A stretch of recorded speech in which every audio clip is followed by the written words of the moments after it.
Flower friends, make use of the food waste at home. Compost with food waste leaves today in this vat. It is a material that has been placed layer by layer before. And the way you do that is you put a layer of soil on the bottom of the barrel. Then spread the food waste leaves evenly on it. Sprinkle a little bit of this compost fungus. Lay a layer of soil, just like this. A layer of vegetable leaves, a layer of bacteria, and a layer of soil. Repeat this action.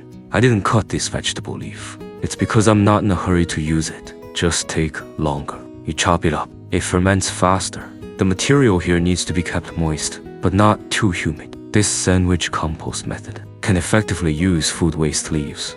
Fermentation into healthy, fertile soil. Vegetable leaves are very good organic matter.